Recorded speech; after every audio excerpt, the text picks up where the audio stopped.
Hi, welcome back to my channel. ഇന്ന് chicken ghee roast തയ്യാറാക്കുന്നത് നോക്കിയാലോ. ഈ ചിക്കൻ ഗീ റോസ്റ്റ് എല്ലാവർക്കും ഇഷ്ടപ്പെടണമെന്നില്ല. ചിക്കനിൽ വെറൈറ്റി നോക്കുന്നവർക്കിത് ഇഷ്ടപ്പെടും. കാരണം ഇതിൽ എരിവും പുളിയും ചെറിയൊരു മധുരവുമാണ് മെയിൻ. അതിനുവേണ്ടി ഞാനിവിടെ 1 കിലോ ചിക്കനാണ് കഴുകി വൃത്തിയാക്കി എടുത്തിട്ടുള്ളത്.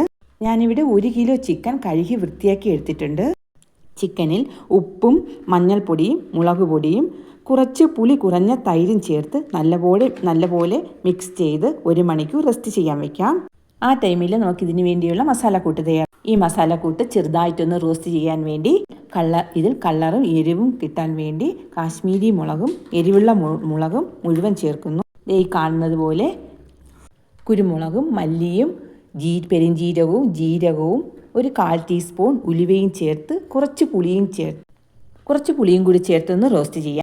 തണുത്തതിന് ശേഷം മിക്സിയുടെ ജാറിലേക്ക് മാറ്റാം.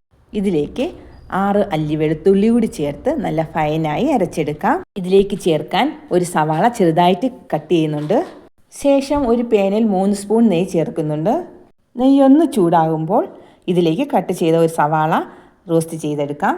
സവാള ഒന്ന് വഴറ്റിയതിന് ശേഷം അരച്ച കൂട്ട് ഇതിലേക്ക് ചേർത്ത് കൊടുക്കാം. കുറച്ച് വെള്ളവും കൂടി ചേർത്ത് ഇതൊന്ന് ചെറുതായിട്ട് കുറുക്കിയെടുക്കാം. ഈ ഡിഷിൽ കൂടുതലും ചേർക്കുന്നത് നെയ്യാണ്, അതുകൊണ്ട് തന്നെ എല്ലാവർക്കും ഇഷ്ടപ്പെടണമെന്നില്ല. ശേഷം മാരിനേറ്റ് ചെയ്ത ചിക്കൻ ഇതിലേക്ക് ചേർക്കാം. ഇത് കുക്കാവുന്ന ടൈമിൽ ഉപ്പും കൂടി പാകമാണോ എന്ന് നോക്കി ഒന്ന് അടച്ചു വെക്കാം. നല്ലൊരു തിക്ക് കൺസിസ്റ്റൻസി ആകുമ്പോഴത്തേക്കും ഇത് ഗാർണിഷ് ചെയ്യാൻ വേണ്ടി കറിവേപ്പിലയും കുറച്ച് നെയ്യും കൂടെ ചേർത്ത് ഒരു 5 മിനിറ്റ് കൂടെ ലോ ഫ്ലെയിമിൽ വെക്കാം. Finally chicken ghee roast ready ആയിട്ടുണ്ട്. ഈ റെസിപ്പി ഇഷ്ടപ്പെട്ടാൽ നിങ്ങൾ ലൈക്ക് ചെയ്യുകയും കമൻസ് അറിയിക്കുകയും ചെയ്യുക. ഓക്കെ.